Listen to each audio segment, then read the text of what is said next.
السلام علیکم ورحمۃ اللہ ان الحمد للہ نحمدہ ونستعینہ ونستغفرہ ونعوذ باللہ من شرور انفسنا ومن سیئات اعمالنا من یہدہ اللہ فلا مضل لہ ومن یضلل فلا ہادی لہ واشہد ان لا الہ الا اللہ وحدہ لا شریک لہ واشہد ان محمدا عبدہ ورسولہ اما بعد فإن خیر الحدیث کتاب اللہ وخیر الہدی ہدی محمد صلی اللہ علیہ وسلم وشر الامور محدثاتها وكل محدثة بدعة وكل بدعة ضلالة وكل ضلالة في النار. بسم اللہ الرحمن الرحیم. رب اشرح لي صدری ويسر لي امری واحلل عقدۃ من لسانی یفقهوا قولی. رب زدنی علما سبحانک لا علم لنا الا ما علمتنا انک انت العلیم الحکیم. تمام قسم کی تعریفات خالق کائنات مالک ارض و سما اللہ وحدہ لا شریک لہ لائق اور زیبا ہے، اور بے حساب لا تعداد درود و سلام ہو سستی اقدس و مقدس پر کہ جن کا نام نامی اسم گرامی محمد اکرم صلی اللہ علیہ وبارک وسلم ہے. وہ ذات مقدسہ مبارکہ مطہرہ کہ اللہ سبحانہ و تعالیٰ نے جنہیں رحمت للعالمین بنا کر کے اس دنیا میں بھیجا، اور جن کے ذریعے اللہ تعالیٰ نے پوری کائنات کی ہدایت اور رہنمائی کا بندوبست عطا فرمایا. اللہم صلی علی محمد وعلی آل محمد کما صلیت علی ابراہیم وعلی آل ابراہیم انک حمید مجید. اللہم بارک علی محمد وعلی آل محمد کما بارکت علی ابراہیم وعلی آل ابراہیم انک حمید مجید. اسٹیج پر بیٹھے علماء اکرام اور میرے دینی بھائیوں، آج جس موضوع پر ہم اور آپ چند باتیں سنیں گے وہ موضوع ہے کہ اہل حق کا پیغام کیا ہے. تو پہلے ہم یہ جان لیں کہ اہل حق کہتے کس کو ہیں. اہل حق وہ لوگ ہوتے ہیں جو حق پر چلنے والے ہوتے ہیں، یا آپ کہہ لیجئے حق والے. حق پر وہ چلتے ہیں، اور اہل حق کی خصوصیت یہ ہوتی ہے کہ وہ لوگ دو چیزوں سے متصف ہوتے ہیں، ایک ایمان اور دوسرا تقوی. ایمان سے مراد توحید، ان کے اندر توحید ہوتا ہے، وہ شرک بدعت اور کفر کو تسلیم نہیں کرتے. اور دوسری چیز کہ ان کے اندر تقوی ہوتا ہے. اہل حق کی یہ پہچان ہے کہ وہ اللہ اس کے رسول کی بات کے آگے کسی کی بات کو نہیں لیتے، چاہے کوئی آدمی کتنا بڑا ہو کیوں نہ ہو مقام میں، اس کی عزت کی جائے گی، اس کی بات مانی جائے گی. لیکن جب اس کی بات اللہ اس کے رسول کی بات سے ٹکرا جائے تو اس کی عزت اور احترام کی جائے گی، لیکن ان کی بات نہیں لی جائے گی. یہ اہل حق جو ہے ان کا یہ طریقہ رہا ہے کہ وہ اللہ اس کے رسول کی اطاعت کے آگے کسی اور کی اطاعت کو ترجیح نہیں دیتے ہیں.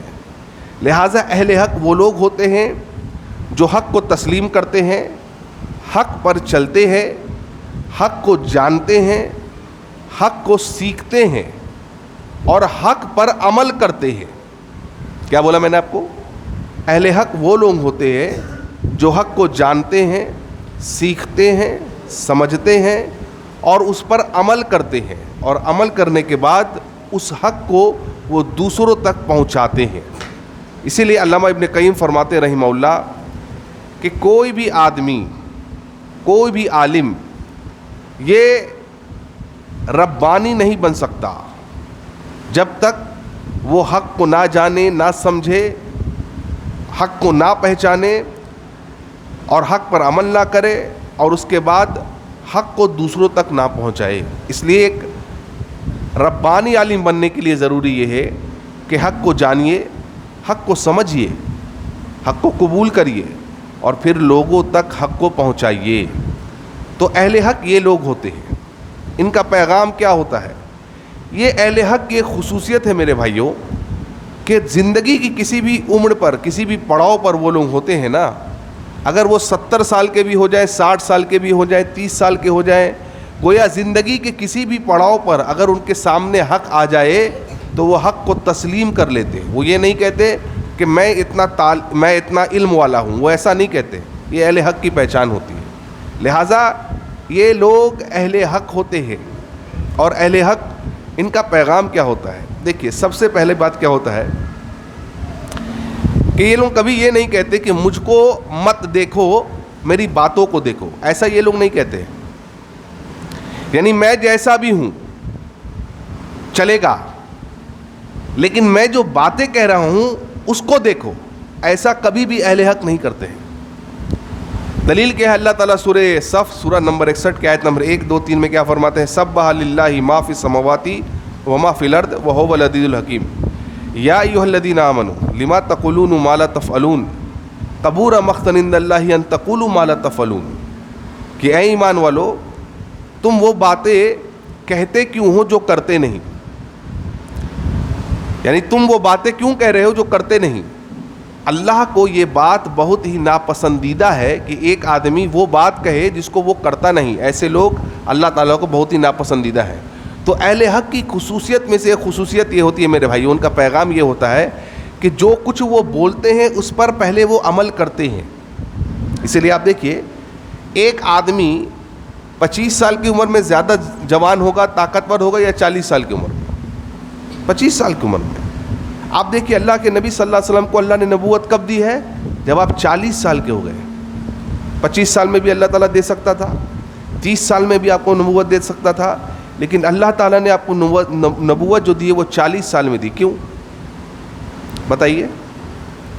کیونکہ ان 40 سالوں میں اللہ تعالیٰ نے نبی صلی اللہ علیہ وسلم کے کردار کو بنایا ہے.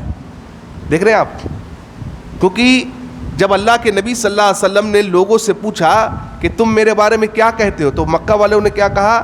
آپ سچے ہیں، صادق ہیں، امین ہیں، آپ امانت میں خیانت نہیں کرتے، آپ کسی کی غیبت و چغلی نہیں کرتے. یعنی سارے القاب کس نے دیے تھے؟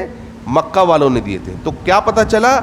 ان 40 سالوں میں اللہ سبحانہ و تعالیٰ نے نبی صلی اللہ علیہ وسلم کے کردار کو بنایا ہے کہ اب جب کردار بن گیا، کیونکہ اہل حق کا یہ وصف ہوتا ہے، ان کا کردار ایسا ہوتا ہے کہ ان کا کردار بولتا ہے کہ جب یہ کردار بن گیا، اب جب نبی بات رکھیں گے تو مکہ والے کیا اب یہ کہہ نہیں سکتے کہ آپ جھوٹ بول رہے ہیں. کیوں؟ کیونکہ یہ وہی لوگ تھے جو کہتے تھے کہ 40 سال کی طویل مدت میں آپ نے تو کبھی جھوٹ ہی نہیں بولا ہے.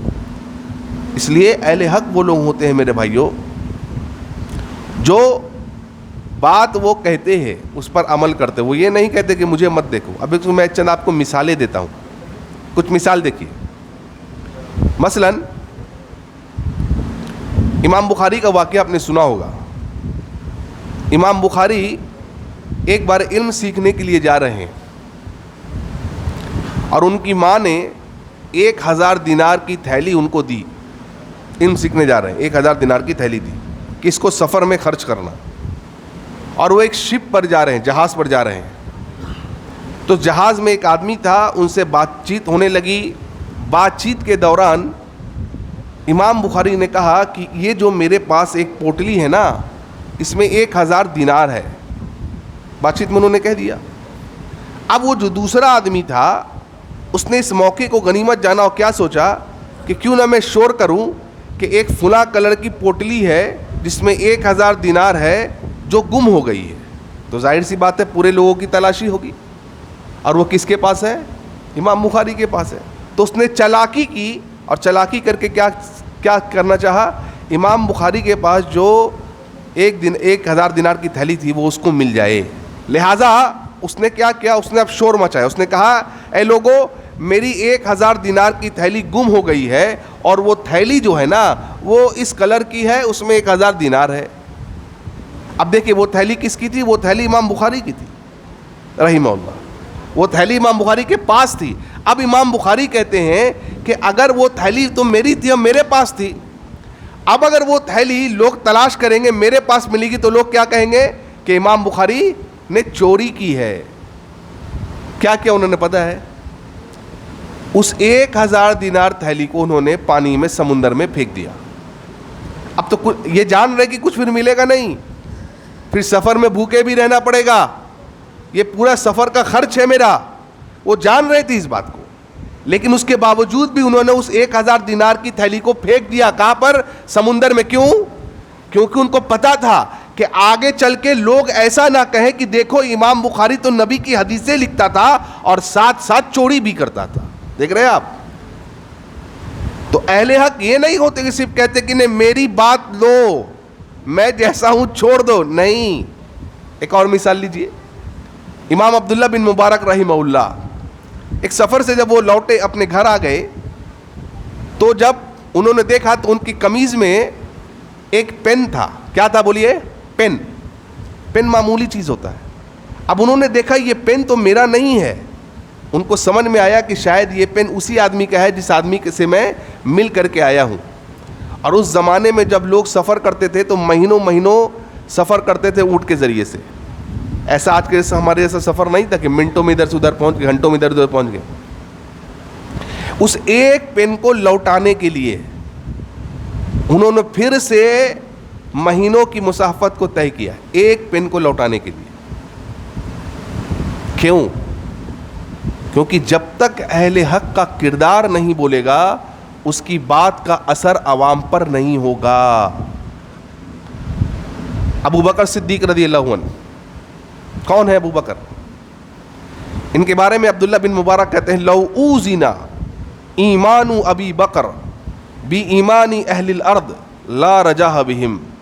عبداللہ بن مبارک کہتے رحمہ اللہ کہ ابو بکر صدیق کے ایمان کو اگر ترازو کے ایک پلڑے میں تولا جائے اور امت کے جتنے لوگ ہیں ابو بکر کے بعد قیامت تک جو لوگ آئیں گے ایمان والے, ان کے ایمان کو ایک پلڑے میں تولا جائے, عبداللہ بن مبارک کہتے ہیں کہ ابو بکر کے ایمان والا پلڑا بھاری ہو جائے گا. سوچئے کتنا وزنی ایماندار, کتنے ایمان والے آدمی ہیں ابو بکر صدیق رضی اللہ عنہ. دیکھ رہے ہیں آپ, ایمان کی کیفیت اتنی اونچی ہے.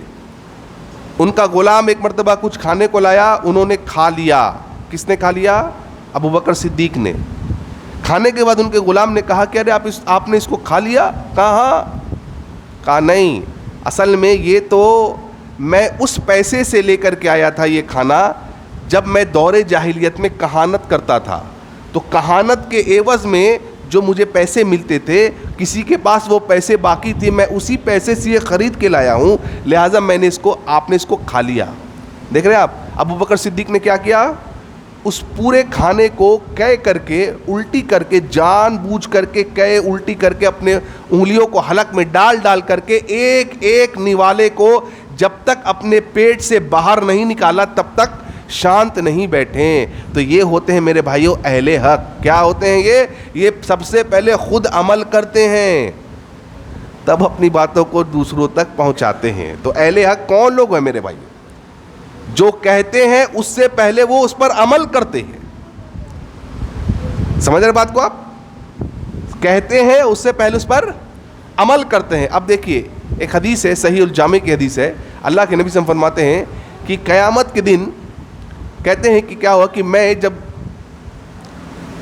جہنم کی طرف گیا تو میں نے دیکھا کہ کچھ لوگ ہیں جن کے ہونٹوں کو آگ کی کینچیوں سے کاٹا جا رہا ہے. دیکھیے بہت ڈراؤنی حدیث ہے یہ, رونگٹے کھڑے کر دینے والی حدیث ہے یہ. کہتے ہیں نبی صلی اللہ علیہ وسلم کہ میں نے دیکھا کہ کچھ لوگ ہیں جن کے ہونٹوں کو آگ کی کینچیوں سے کاٹا جا رہا ہے. میں نے جبرائیل علیہ السلام سے پوچھا یہ کون لوگ ہیں؟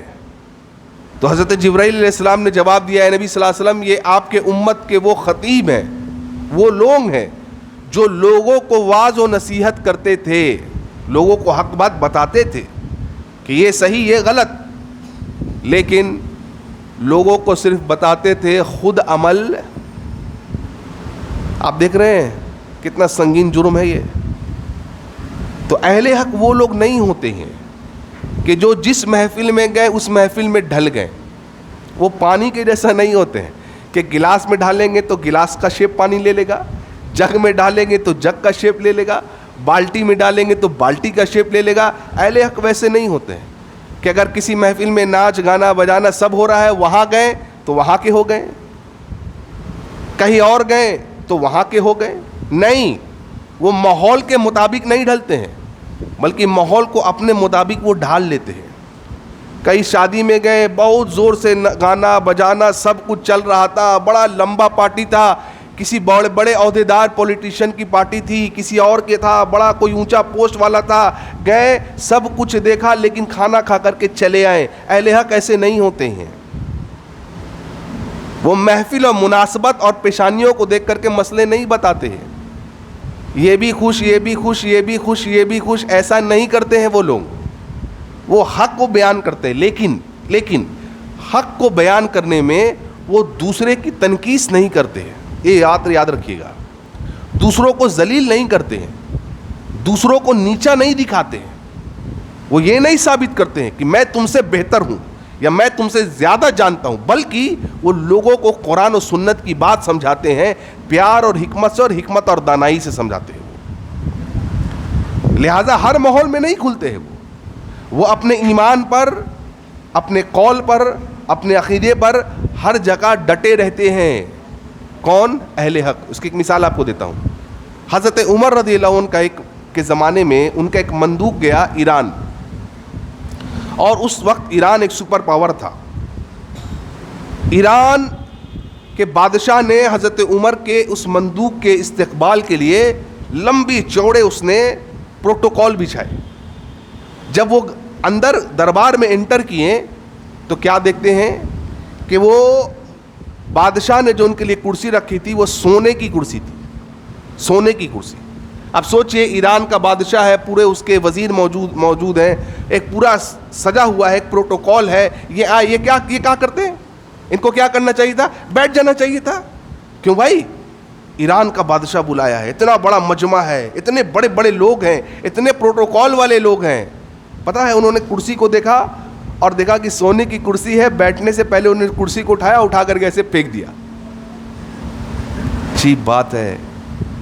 اتنا کرنے کے لیے جگر چاہیے, اتنا کرنے کے لیے اتنا ایمان مضبوط ہونا چاہیے. یہاں پر سونے کی کرسی کو اٹھا کر کے انہوں نے پھینک دیا, اور کیا کہا کہ ہماری عزت سونے کی کرسی پر بیٹھنے پر نہیں ہے. دیکھیے یہ اہل حق ہوتا ہے, یہ لوگ اہل حق ہوتے ہیں.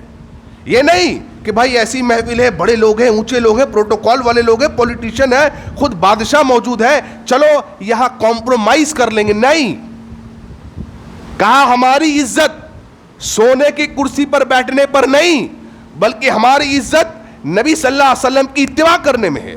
اللہ کے نبی نے صلی اللہ علیہ وسلم نے مرد پر سونے کی چیزوں کو کیا کیا ہے؟ حرام کیا ہے. لہٰذا اس حرام کرتا چیز پر ہم بیٹھ سکتے نہیں. پورے مجمع میں اٹھا کے پھینک دیا. کون ہوتے؟ یہی لوگ اہل حق ہوتے ہیں. گزرے ایک صحابی, اپنی تلوار کے نوک سے, پتہ ہے, پورے مجمع میں قالین کو چیرتے ہوئے چلے گئے, ایسے پورا چیرتے ہوئے چلے گئے. اب وزیر نے کہا یہ کیا کر رہے ہو؟ کیونکہ انہوں نے قالین پر کچھ نازیبا ہر چیزیں دیکھی, گوارا نہیں ہوا, قالین کو چیرتے ہوئے تلوار کی نوک پر چلے گئے. وزیر نے کہا کیا کر رہے ہو؟ تلوار کو اٹھایا, پتہ کیا کہا یہ تلوار کی نوک دیکھ رہے ہو میری؟ آج ہے کسی میں اتنا جگر؟ یہ طاقت کہاں سے آتا ہے؟ یہ ایمانی قوت کہاں سے آتی ہے؟ دل سے.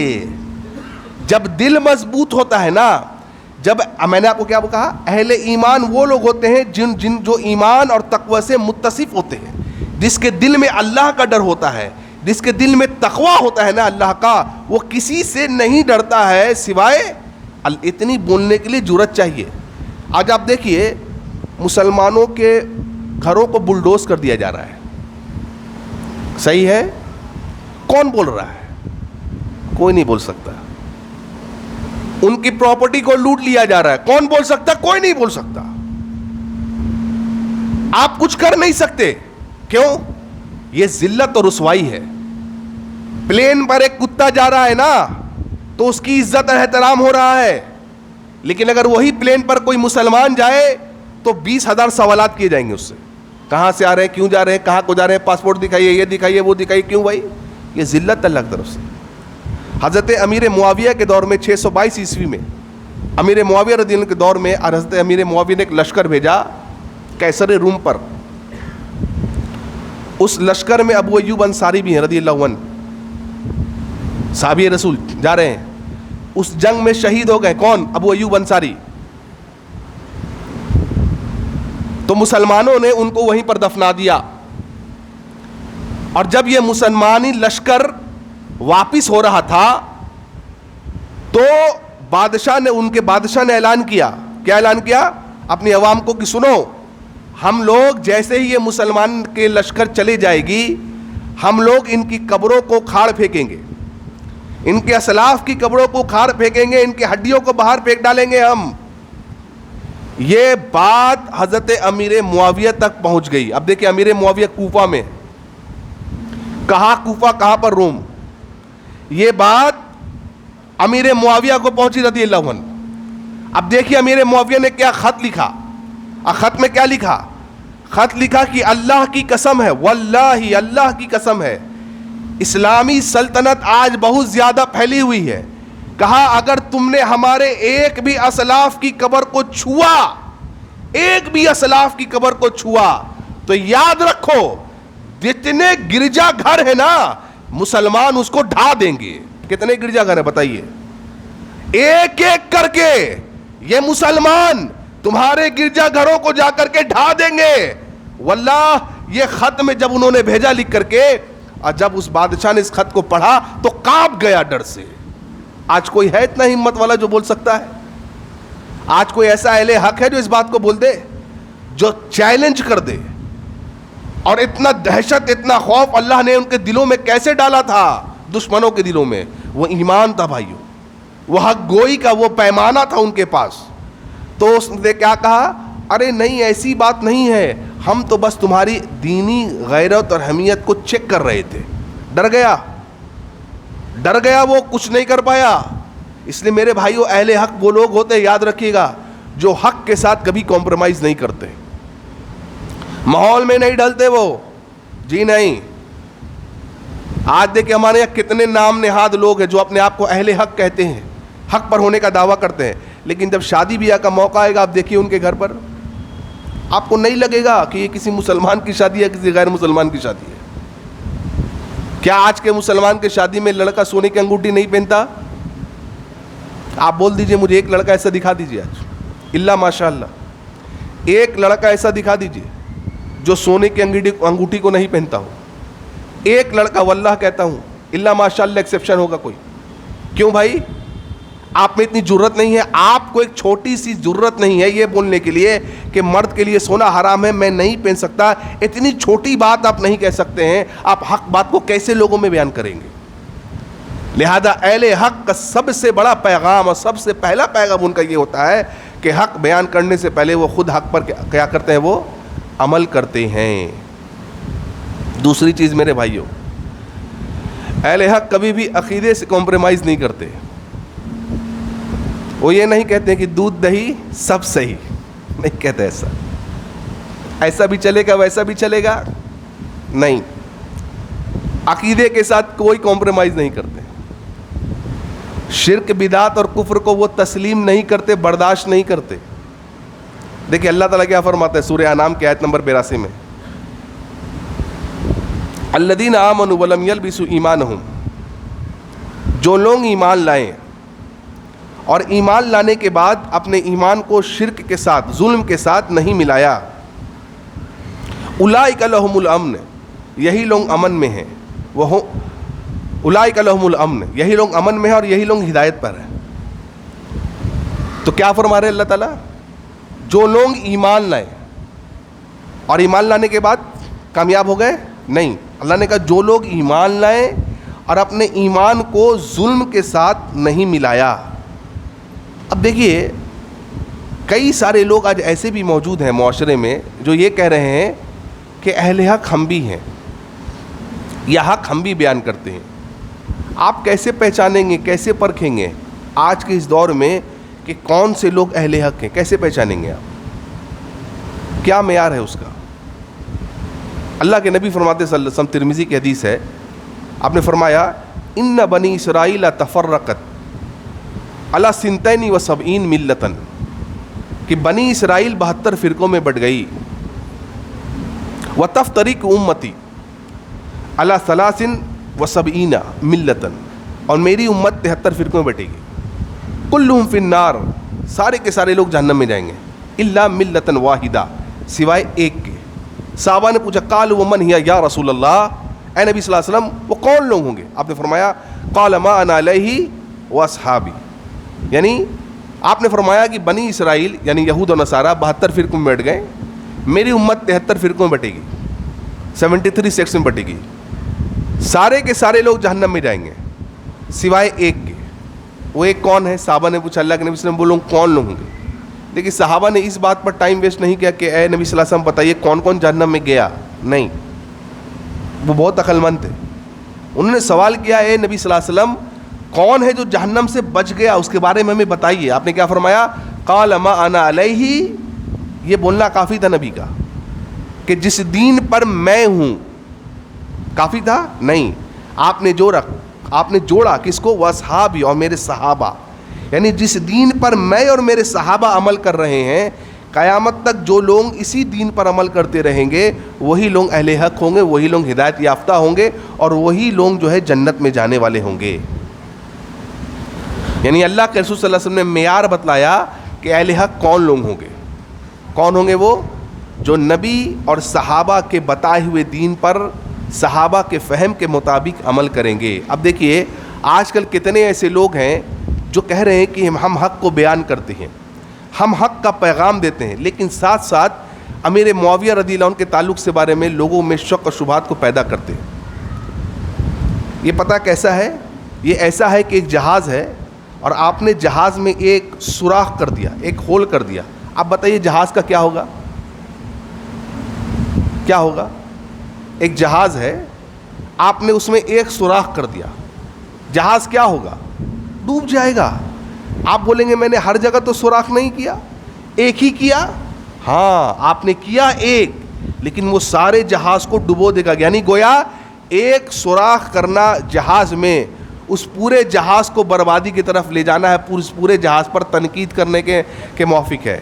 لہٰذا ایک صحابی پر تنقید, حضرت امیر معاویہ ہوں یا کسی پر بھی, ایک صحابی پر تنقید سے مراد یہ ہے کہ آپ نے ایک چور دروازہ کھول دیا ہے جو ہر صحابی پر اب تنقید کی جائے گی. ایسے لوگ ایک چور دروازہ کھولتے ہیں میرے بھائی, اور ایسے لوگ دیکھیں معاشرے میں موجود ہیں جو حضرت امیر معاویہ پر کبھی طعن و تشنیع کریں گے, کبھی حضرت عائشہ پر تشنیع کریں گے. مطلب ان لوگوں پر یہ لوگ طعن و تشنیع کر رہے ہیں جن کو اللہ نے ہدایت کا معیار بنایا. اللہ تعالیٰ فرماتے فَإِنْ آمَنُوا بِمِثْلِ مَا آمَنْتُمْ بِهِ فَقَدْ اهْتَدَوْا. یعنی جو لوگ صحابہ کے جیسا ایمان لائے وہی لوگ ہدایت پر ہیں. یعنی جن کو اللہ نے معیار ہدایت بنایا ان کو آج کوئی طعن تشنیع کرے اور پھر کہے کہ ہم اہل حق پر ہیں یا اہل حق کا ہم پیغام دیتے ہیں, ایسا آدمی جھوٹا ہے میرے بھائیوں. تو پہچانیں گے کیسے آپ کو دیکھنا ہوگا کہ اہل حق جو لوگ ہوتے ہیں ان کا عقیدہ صحابہ کے عقیدے کی طرح ہے کہ نہیں. اللہ نے کیا کہا؟ الذین آمنوا ولم یلبسوا ایمانہم بظلم. جو لوگ ایمان لائے اور ایمان لانے کے بعد انہوں نے اپنے ایمان کے ساتھ ظلم کو نہیں ملایا. تو صحابہ نے پوچھا کہ نبی صلی اللہ علیہ وسلم سے, اللہ کے نبی صلی اللہ علیہ وسلم ہم میں سے کون ایسا ہے جو ظلم نہیں کرتا ہوگا؟ یعنی ہم میں سے تو کوئی ایسا نہیں ہے جس نے کبھی ظلم نہیں کیا ہو. تو اللہ کے نبی صلی اللہ علیہ وسلم نے فرمایا کہ میرے صحابہ, اس ظلم سے مراد وہ ظلم نہیں جو تم سمجھ رہے ہو, بلکہ ظلم سے مراد کیا ہے؟ کیا ہے ظلم سے مراد؟ اس ظلم سے مراد شرک ہے. جس طریقے سے حضرت لقمان نے اپنے بیٹے کو کہا تھا ان الشرک لظلم عظیم, بیٹا شرک سب سے بڑا ظلم ہے. تو کیا پتہ اب آیت کو کیسے سمجھیں گے؟ جو لوگ ایمان لائے اور ایمان لانے کے بعد انہوں نے اپنے ایمان میں شرک کو نہیں ملایا, شرک کی آمیزش اس میں نہیں کی, یہی لوگ امن میں ہیں اور یہی لوگ کہ اللہ تعالیٰ کیا فرماتے ہیں؟ یہی لوگ ہدایت پر ہیں. تو اب آپ دیکھیے کہ کون سے لوگ ہیں جو لوگ شرک سے بچے ہوئے ہیں, جو لوگ ہر قسم کی تعویذ گنڈوں سے بچے ہوئے ہیں. اللہ کے نبی صلی اللہ علیہ وسلم کیا فرماتے ہیں؟ بعض لوگ کہتے ہیں کہ بھائی تعویذ پہننے میں کیا برائی ہے. نہیں, سب سے بڑی برائی میرے یہ ہے میرے بھائیوں, اللہ کے نبی صلی اللہ علیہ وسلم نے اس کو منع کیا. آپ نے فرمایا من علق تمیمۃ فقد اشرک. جس نے تعویذ لٹکایا اس نے کیا؟ شرک کیا. خود نبی کہہ رہے ہیں کہ جس نے تعویذ لٹکایا اس نے شرک کیا. اس کے آگے کس کی بات چلے گی؟ تو ہم کو دیکھنا ہے کہ صحابہ کے جیسا عقیدہ کس کا. مجھے یہ بتائیے ذرا ساری باتوں کو صحابہ کے عقیدے پر ملائیے, صحابہ کے منہج پر رکھیے. صحابہ اللہ کو کہاں مانتے تھے؟ ہر جگہ. کوئی صحابی ایسا جو کہتا تھا اللہ ہر جگہ ہے؟ سارے کے سارے صحابی کیا کہتے تھے؟ اللہ. اب آپ دیکھیے کون سے لوگ کہتے ہیں کہ اللہ عرش پر ہے. صحابہ کتنا عید مناتے تھے؟ بولیے, کون کون نام بتائیے. صحابہ کتنی عیدیں مناتے تھے؟ عید الفطر اور کوئی تیسری عید مناتے تھے وہ؟ جی وہ تو خیر چھوٹی عید ہے. لیکن دو عید ہیں, دو عیدین ہیں اسلام میں نا. کوئی تیسری چوتھی عید مناتے تھے وہ لوگ, کچھ ایسا مناتے تھے عید میلاد النبی بول کر کے وہ لوگ. اور اللہ کے نبی کیا کر رہے ہیں, کون لوگ جنت میں جائیں گے, ما انا علیہ واصحابی, جس دین پر میں اور میرے صحابہ ہیں. صحابہ اللہ کو کہاں مانتے تھے, عرش پر. صحابہ دین میں صرف دو عیدیں مناتے تھے, کوئی تیسری چوتھی عید نہیں مناتے تھے. صحابی میں کوئی ایسا صحابی تھا جو کہتا تھا یا علی مدد, کوئی ایسا صحابی؟ خود علی کے بیٹے حسن حسین حسنین کریمین کہتے تھے یا علی مدد. کربلا میں حضرت علی رضی اللہ عنہ کے خان, کربلا میں بھی محرم آئے گا نا, لوگ چیخ چیخ کے سینہ پیٹ پیٹ کے بولیں گے ہم حق بیان کر رہے ہیں. کربلا, ہر کربلا کے بعد اسلام زندہ ہوتا ہے, چیخ سینہ پیٹ پیٹ کر کے. ہاں کیا نعرے لگائے جائے گا, یا علی مدد. یہ سب نعرے کربلا میں حضرت علی رضی اللہ عنہ کے خاندان کے 17 بچے شہید ہوئے. کتنے ہوئے؟ 17 ان کے خاندان کے. کسی ایک بھی خاندان کے بچے نے یہ کہا ہوگا کربلا کے میدان میں یا علی مدد کا نعرہ لگایا؟ اہل بیت نے نعرہ لگایا؟ کسی صحابی نے اس کا نعرہ لگایا؟ نہیں. تو یا علی مدد, یا رسول اللہ مدد, یا فلاں مدد, یا کسی اور کو مدد کے لیے پکارنا, صحابہ ایسا کرتے تھے؟ ایسا نہیں کرتے تھے. اسی لیے اللہ نے کیا کہا, فَإِنْ آمَنُوا بِمِثْلِ مَا آمَنْتُمْ بِهِ فَقَدِ اهْتَدَوْا. وہ لوگ ہدایت پر ہیں جو لوگ صحابہ کے عقیدے اور منہج کے مطابق ہے. صحابہ ایسا نہیں کرتے تھے, آپ ایسا کیوں کر رہے ہیں؟ اگر آپ ایسا کر رہے ہیں اس کا مطلب آپ اہل حق نہیں ہیں. اس لیے اہل حق جو ہوتے ہیں وہ کبھی بھی عقیدے سے کمپرومائز کرتے ہیں نہیں کرتے. عبداللہ بن مسعود رضی اللہ عنہ آئے, انہوں نے اپنی بیوی کے گلے میں ایک کالا دھاگا دیکھا, پوچھا ادھر آؤ. صحابی رسول عبداللہ بن مسعود, کیا پہنی ہوئی ہو؟ کہا یہ بخار ہو گیا تھا, کسی نے دیا ہے, اس کو پہننے سے بخار کم ہو جائے گا. کیا کہا عبداللہ بن مسعود نے؟ کہا کہ عبداللہ بن مسعود کی فیملی کو شرک کی ضرورت نہیں ہے. یعنی اس کالے دھاگے کے پہننے کو, اس تعویذ کو پہننے کو آپ نے کیا کہا؟ شرک کہا. تو ہمارے بعض بھائی اور کیا بولیں گے بھائی لوگ, ہمارے مولوی صاحب غلط بولتے ہیں, ہمارے مولوی صاحب ایسا کرتے ہیں, ہمارے مولوی صاحب بھی تو وہ غلط ہے. غلط صحیح کا معیار یہ نہیں ہوتا ہے کہ ہمارے لوگ ایسا کرتے ہیں. غلط صحیح کا معیار ہوتا ہے قرآن حدیث. آپ دیکھیے عبداللہ بن عمر کے پاس ایک آدمی آیا, سیریا سے آیا, ملک شام سے. کہاں آیا؟ مدینہ, ان سے ملنے کے لیے. آ کر کے اس نے پوچھا کہ یہ بتائیے حج تمتع کر سکتے ہیں؟ حج تمتع کر سکتے ہیں؟ عبداللہ بن عمر نے کہا ہاں کر سکتے ہیں. اس نے کیا کہا؟ میں ملک شام سے آپ کے پاس مدینہ ملنے آیا ہوں, حج تمتع کر سکتے ہیں؟ آپ بولے ہاں کر سکتے ہیں. کہتے ہیں لیکن آپ کے بابا حضرت عمر تو کہتے تھے کہ حج تمتع نہیں کرنا. کیا بولے عبداللہ بن عمر نے؟ ہاں ہاں میرے بابا کہتے ہیں نا, صحیح. ہاں حضرت عمر کہتے ہیں. نہیں, ساری فضیلتیں جانتے تھے حضرت عمر کی. عبداللہ بن عمر اپنے والد حضرت عمر کی اتنی عزت کرتے تھے نا کہ آگے چلنا تو بہت دور کی بات ہے, کبھی ساتھ نہیں چلتے تھے, عزت پیچھے چلتے تھے. اتنی عزت کرتے تھے کہ اگر حضرت عمر رضی اللہ عنہ گھر میں بیٹھے ہوں تو کبھی بھی چھت کے اوپر نہیں جاتے تھے. اتنی عزت احترام کرتے تھے. کبھی آنکھ میں آنکھ ملا کر کے اپنے بابا و حضرت عمر سے بات نہیں کرتے تھے. کیا عبداللہ بن عمر یہ نہیں جانتے تھے کہ اللہ کے نبی نے حضرت عمر کے بارے میں, یعنی میرے باپ کے تعلق سے یہ فرمایا کہ اللہ نے عمر کی زبان پر اور دل پر حق کو جاری کر دیا ہے؟ کیا عبداللہ بن عمر یہ نہیں جانتے تھے کہ میرے نبی نے فرمایا کہ عبداللہ بن عمر, حضرت عمر وہ آدمی ہے کہ اگر میرے بعد کوئی نبی ہوتا تو کون ہوتا؟ عمر ہوتا. یہ ساری فضیلتیں نہیں جانتے تھے. وہ یہ نہیں جانتے تھے کہ دنیا کے آدھی دنیا پر اسلامی پرچم لہرانے والے کون ہیں؟ حضرت عمر ہیں. کیسر اور کسرا کی کمر توڑنے والے کون ہیں؟ حضرت عمر ہیں. یہ ساری فضیلتیں وہ جانتے تھے. یہ ساری فضیلتیں ایک طرف تھی, لیکن جیسے ہی بات آ گئی اللہ کے نبی صلی اللہ علیہ وسلم کی, اور بات اگر نبی کی بات صحابی کے بات سے بھی ایک ٹکرا جائے, ایک صحابی کا اصول کیا ہے, چاہے اس کا باپ ہی کیوں نہ ہو, مرتبے میں کتنے اونچے کیوں نہ ہو, لیکن نبی کی بات کو مقدم رکھا جائے گا. یہی اہل حق کا پیغام ہے. بات کسی کی بھی ہو, سب کی بات ایک طرف, لیکن اگر اللہ اس کے رسول کی بات آ جائے گی تو اس کو مقدم رکھا جائے گا. یہی اہل حق کا پیغام ہے میرا. تو اہل حق عقیدے سے کمپرومائز کبھی بھی نہیں کرتے. تیسری چیز میرے بھائیو، اہل حق جو ہوتے ہیں یہ کبھی بھی حق اور باطل کو ملاتے نہیں ہیں. کبھی بھی قرآن کی تشریح، دین کی تشریح جو ہے یہ اپنے مزاج سے نہیں کرتے، کبھی نہیں. دیکھیں اللہ تعالیٰ نے سورہ مائدہ میں کیا فرمایا، یا ایھا الرسول بلغ ما انزل الیک من ربک وان لم تفعل فما بلغت رسالتہ واللہ یعصمک من الناس. اے نبی صلی اللہ علیہ وسلم آپ پہنچا دیجئے جس چیز کو ہم نے آپ کے طرف بھیجا. اللہ کے نبی صلی اللہ علیہ وسلم کی طرف اللہ نے کیا بھیجا ہے؟ کیا بھیجا ہے بتائیے؟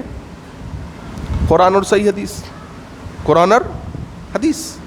اللہ نے کہا ہے نبی پہنچائیے، تبلیغ کریے. کس چیز کی؟ قرآن اور حدیث کی. اور اگر آپ نے ایسا نہیں کیا، یعنی اگر آپ نے قرآن حدیث کے پیغام کو آگے نہیں پہنچایا تو فما بلغت رسالتہ، تو آپ نے رسالت کا حق ادا نہیں کیا. اور اس حق کے پیغام کو پہنچانے میں جو بھی پریشانیاں آئیں گی آپ کے اوپر، جو بھی مصیبتیں آئیں گی، آپ گھبرائیے نہیں. واللہ یعصمک من الناس، اور اللہ تعالیٰ لوگوں سے آپ کی حفاظت کرے گا. تو اہل حق جو ہوتے ہیں میرے بھائیوں، وہ قرآن اور حدیث کی باتوں کو آگے پہنچاتے ہیں، بالکل ویسے ہی جیسے صحابہ نے ان باتوں کو سمجھا، صحابہ نے عمل کیا، اور جیسے صحابہ نے ان باتوں کو آگے بڑھایا. وہ کبھی بھی حق اور باطل کو ملاتے نہیں ہیں. وَلَا تَلْبِسُوا الْحَقَّ بِالْبَاطِلِ وَتَكْتُمُوا الْحَقَّ وَأَنْتُمْ تَعْلَمُونَ، کہ وہ حق اور باطل کو نہیں ملاتے ہیں جبکہ جانتے ہیں کہ لوگ حق کیا ہے. تو کبھی بھی حق اور باطل کو وہ لوگ نہیں ملاتے ہیں. اور کبھی بھی قرآن کی تفسیر یا حدیث کی جو شرح ہوتی ہے اپنے ذہن کے مطابق نہیں کرتے. ابو بکر صدیق رضی اللہ عنہ کہتے تھے کہ ابو بکر کو کون سا آسمان اور کون سی زمین پناہ دے گی. دیکھیے کیا کہتے تھے، ابو بکر کو کون سا آسمان اور کون سی زمین پناہ دے گی اگر ابو بکر وہ بات اپنے طرف سے کہہ دے جو بات قرآن اور حدیث میں نہ ہو. کتنے پائے درجے کے آدمی ہو، کیا کہہ رہے ہیں؟ کون سا آسمان کون سی زمین ابو بکر کو پناہ دے گا. آج بے دھڑلے دیکھیے لوگ کس طریقے سے قرآن اور حدیث کی غلط تشریح کرتے ہیں، جیسے من چاہا تفسیر بیان کر دیتے ہیں. اللہ تعالیٰ فرماتے ہیں انک لتسمیع الموتى ولا تسمیع الصم الدعاء. تو ایک صاحب نے اپنی تفسیر میں کیا لکھا، انک لتسمیع الموتى، اے نبی صلی اللہ علیہ وسلم آپ مردوں کو نہیں سنا سکتے. تو ایک آدمی کیا لکھتے ہیں، مردے کے بغل میں بریکٹ میں لکھتے ہیں دل کے مردے. اب دیکھیں اب ترجمہ کیا ہو گیا، اے نبی آپ دل کے مردوں کو نہیں سنا سکتے. اب نیچے اس کی تشریح میں کیا لکھتے ہیں، تشریح میں لکھتے ہیں کہ دل سے یہاں مراد وہ مردے نہیں جو انتقال کر گئے، وہ فوت شدہ لوگ نہیں جو انتقال کر گئے، بلکہ یہاں پر مراد کیا ہے، وہ لوگ جو دل سے مردہ ہے، مطلب زندہ ہے لیکن ان کا دل بالکل حق بات کو تسلیم نہیں کرتا. مثال دیتے ہیں جیسے ابو جہل، ابو لہب، نبی صلی اللہ علیہ وسلم حق بات بتلا رہے ہیں لیکن حق کو تسلیم نہیں کر رہے. کیوں؟ دل سے مردہ ہو گیا. انک لتسمیع الموتى کی تشریح یہ کی تھی. دیکھ رہے ہیں آپ، ولا تلبسوا الحق بالباطل وتكتموا الحق وانتم تعلمون. اہل حق ایسا نہیں کرتے.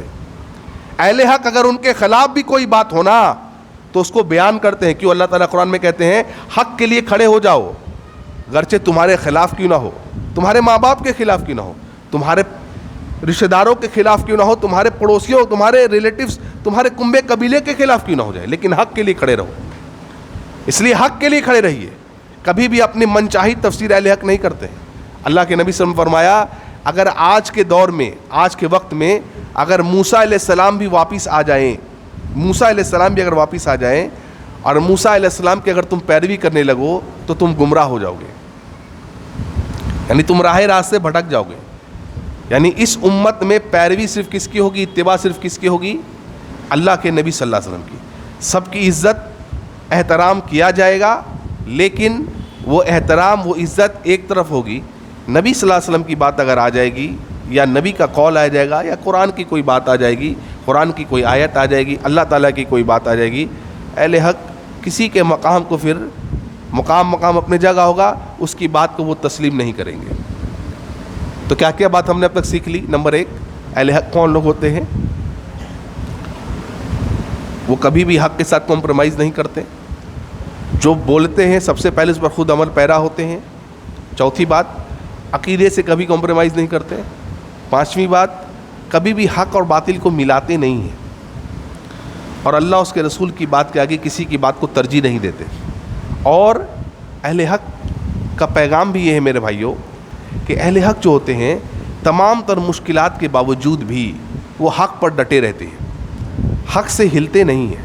آپ دیکھیے امام احمد بن حنبل رحمہ اللہ کو خلق قرآن کا مسئلہ اٹھا, لوگوں نے یہ وابیلا مچایا کہ قرآن ایک مخلوق ہے. خلق قرآن کا ایک مسئلہ اٹھ گیا. امام احمد بن حنبل کو کوڑے مارے جاتے تھے, اور اتنے زبردست اتنے بھاری کوڑے مارے جاتے تھے کہ بعض اوقات وہ بے ہوش ہو جاتے تھے. اور جلاد کہتا تھا کہ وہ کوڑا ایسا تھا کہ اگر کسی ہاتھی پر پڑے, ہاتھی پر گرے تو ہاتھی بے ہوش ہو جائے. اتنا ظلم سہا, زیادتی سہی, لیکن کبھی بھی حق سے کمپرومائز نہیں کیا, ڈٹے رہے, مخالفت کے باوجود بھی ڈٹے رہے. اور اللہ نے ان کے اس ثابت قدمی کا کیا اجر و ثواب دیا کہ یہ جو فتنہ تھا خلق قرآن کا, یہ جو مسئلہ تھا, یہ ہمیشہ ہمیش کے لیے امت سے ختم ہو گیا. حضرت بلال رضی اللہ عنہ کو دیکھ لیجئے, لوگ مار رہے پیٹ رہے, بڑا سینے پہ پتھر رکھ دیا گیا ہے, لیکن کیا کہہ رہے ہیں؟ عہد عہد. کتنی بھی تکلیفیں آ جائیں, کتنی بھی پریشانیاں اہل حق کو آ جائیں, لیکن کبھی بھی وہ حق سے پیچھے نہیں ہٹتے ہیں, اس پر وہ ڈٹے رہتے ہیں. کیوں؟ کیونکہ اللہ کے نبی صلی اللہ علیہ وسلم کی بشارت وہ سن چکے ہیں. اللہ کے نبی صلی اللہ علیہ وسلم نے فرمایا کہ میرے بعد یعنی میری امت میں فتنوں کے دور میں اس دین پر عمل کرنے والے وہ لوگ ہوں گے جو بہت ہی قابل اعتماد لوگ ہوں گے. اس لیے ان لوگوں کے لیے بہت بڑی خوشخبری ہے یہ, ان اہل حق کے لیے, کہ اللہ کے نبی صلی اللہ علیہ وسلم کی بشارت ہے کہ اس امت کے حاملین, اس دین کے حاملین وہ لوگ ہوں گے جو بالکل قابل اعتماد لوگ ہوں گے, اور باطل کا وہ رد کریں گے. جو لوگ غلو کرتے ہیں دین میں, اس غلو کو وہ پاک اور صاف کریں گے دین سے, اور جو لوگ حد سے تجاوز کرتے ہیں دین میں, اس حد سے تجاوز کو وہ ہٹائیں گے. یعنی یہ اہل حق لوگ ہوں گے. اور آپ نے فرمایا نبی صلی اللہ علیہ وسلم نے کہ میری امت میں فتنوں کے دور میں ایک ایسا وقت آئے گا کہ دین پر عمل کرنا ایسا ہوگا جیسے جلتے ہوئے کولے کے انگارے کو ہاتھ میں لینا ہے. کوئی جلتا ہوا کولے کا انگارہ ہاتھ میں لے سکتا ہے؟ نہیں لے سکتا. آپ نے فرمایا ایک وقت ایسا آئے گا فتنوں کے دور میں کہ دین پر عمل کرنا ویسا ہی ہو جائے گا جیسے ایک آدمی جلتے ہوئے انگارے کو اپنے ہاتھ میں لے لے. لہٰذا یہ تمام تر بشارتیں اہل حق جانتے ہیں. اس لیے میرے بھائیوں, کوئی کچھ بھی کہے, کسی کو پسند آئے نہ پسند آئے, آپ کسی کو خوش کرنے نہیں بولتے. کسی کو خوش نہیں کرنا ہمارا مقصد ہوتا ہے, بلکہ ہمارا مقصد کیا ہوتا ہے؟ اللہ اس کے رسول کی بات کو بتانا. کسی کو اچھا لگے, کسی کو برا لگے, اپنے جگہ پر کوئی فرق نہیں پڑتا اہل حق کو. وہ اپنی بات پر ڈٹے رہتے ہیں, وہ اکیلے کیوں نہ ہوں. اگر وہ حق پہ ہیں تو ابراہیم علیہ السلام اکیلے تھے, حق پر تھے, وہ ایک پوری امت تھے. اس لیے ان باتوں کو یاد رکھیے. اللہ سے دعا ہے کہ اللہ تعالی ہمیں بھی ان اہل حق میں بننے کی توفیق عطا فرمائے جو حق پر ڈٹے رہتے ہیں. اور آخری بات بولتا ہوں میں آپ کو, بات بول کے ختم کرتا ہوں انشاءاللہ. اہل حق کا ایک وصف یہ بھی ہے بھائی, جیسے میں نے پہلے کہا, وہ کسی کو ذلیل نہیں کرتے, کسی کو نیچا نہیں دکھاتے. ابو موسیٰ الاشعری, صحیح بخاری کی حدیث ہے, ابو موسیٰ الاشعری کے پاس ایک آدمی آیا, اس نے کہا کہ ایک مسئلہ پوچھنا ہے. کہا پوچھو. کہا ایک آدمی مر گیا اور اس نے اپنے پیچھے تین عورتوں کو چھوڑا. کس کو؟ ایک اس کی بیٹی, ایک اس کی بہن, اور ایک اس کی پوتی. سمجھا مسئلہ آپ نے؟ اس نے سوال کیا کیا؟ ایک آدمی مر گیا, اس کے پیچھے وہ 3 عورتیں تھیں اس کے گھر میں, ایک اس کی پوتی, ایک اس کی بہن, ایک اس کی بیٹی. وراثت میں حصہ کیسے بٹے گا؟ حق کیسے ملے گا؟ تو ابو موسیٰ الاشعری نے فرمایا رضی اللہ عنہ کہ بیٹی کو آدھا, بہن کو آدھا, پوتی کو 0, پوتی کو کچھ نہیں ملے گا. کیا کہا؟ بیٹی کو آدھا, بہن کو آدھا, پوتی کو کچھ نہیں. لیکن پھر کہا کہ یہ مسئلہ تم عبداللہ بن مسعود سے بھی جا کر پوچھ لو. وہ لوگ عبداللہ بن مسعود کے پاس آئے اور عبداللہ بن مسعود کو کہا کہ ہم ابو موسیٰ الاشعری کے پاس گئے, ہم نے یہ مسئلہ پوچھا, اس مسئلے میں انہوں نے یہ جواب دیا, آپ کی کیا رائے ہے؟ عبداللہ بن مسعود نے پوچھا کہ انہوں نے کیا کہا؟ تو ان لوگوں نے بتایا کہ ابو موسیٰ الاشعری نے کہا کہ بیٹی کو آدھا, بہن کو آدھا, پوتی کو کچھ نہیں, 0.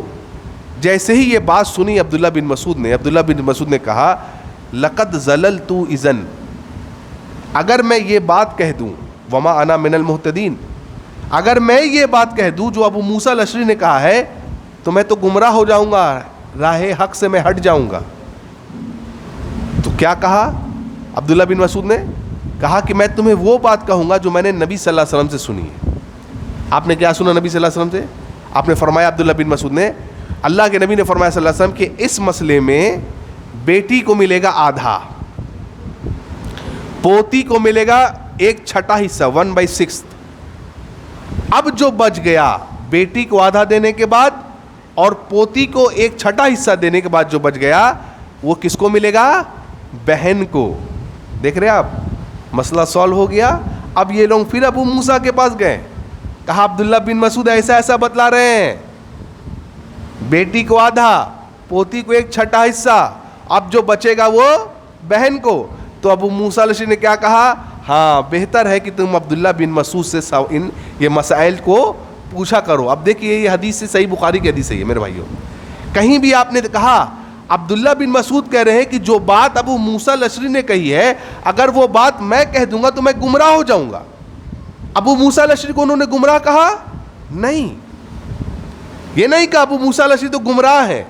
ارے ان کو کیا پتا ہے، یہ چھوٹا سا مسئلہ ان کو نہیں آتا. تذلیل نہیں کی، ان کو نیچا نہیں دکھایا، بلکہ کہا کہ اگر میں یہ بات کہہ دوں گا تو میں گمراہ ہو جاؤں گا. لیکن عجیب بات ہے بھائی، وہی بات تو ابو موسیٰ الاشعری کہہ رہے ہیں، ان کو گمراہ نہیں کہہ رہے. وہ یہی اہل حق کا پہچان ہوتا ہے میرے بھائی. وہ اصول بتاتے ہیں، وہ یہ نہیں کہتے او یہ مشرک ہے یہ ہمیشہ میں جہنم میں رہے گا. نہیں، اصول بتاتے ہیں وہ کہ جو شرک کرے گا میرے بھائی وہ ہمیشہ جہنم میں رہے گا. اگر اسی عقیدے پہ مر گیا تو کر رہا ہے توبہ کر لے. یہ نہیں کہیں گے کہ عبداللہ جو ہے یہ مشرک ہے یہ ہمیشہ میں جہنم میں رہے گا. اور ابو موسیٰ الاشعری کو دیکھے رضی اللہ عنہ ناک کا مسئلہ نہیں بنایا. نہیں میں بھی اتنا بڑا عالم ہوں، میں نے یہ بات کہہ دی، میں کیسے مان لوں گا. دیکھ رہے آج لوگ کہتے ہیں نا میں کیسے مان لوں، ارے اس سے کیا ہوا، کیا ہم لوگ عالم نہیں ہیں، کیا ہم نہیں جانتے؟ نہیں، جو مسئلہ نبی صلی اللہ علیہ وسلم سے ثابت ہو گیا، اب چاہے دونوں بڑے عالم ہیں، عبداللہ بن مسعود ابو موسیٰ الاشعری دونوں بڑے عالم ہیں، لیکن بات جہاں پر نبی صلی اللہ علیہ وسلم کی آ گئی، اہل حق کی یہ پہچان ہوتی ہے، ان کا یہ پیغام ہوتا ہے، وہ حق کو فوراً تسلیم کر لیتے ہیں اور اس کو انا کا ناک کا مسئلہ نہیں بناتے ہیں. اس لیے اللہ سے دعا کری کہ اللہ تعالیٰ یہ تمام صفات بھی ہمارے اندر پیدا کرے، اللہ تعالیٰ ہمیں اہل حق میں شامل کرے، اور اللہ سبحانہ و تعالیٰ جو اللہ کے نظر میں اہل حق ہیں اللہ تعالیٰ ہمیں بھی ان کی صحبت نصیب عطا فرمائے. اللہ تعالیٰ جب تک ہمیں زندہ رکھا عقیدہ توحید پہ زندہ رکھے، اللہ تعالیٰ جب بھی ہمارا خاتمہ عطا فرمائے عقیدہ توحید پہ خاتمہ عطا فرمائے. وآخر دعوانا ان الحمد للہ رب العالمین.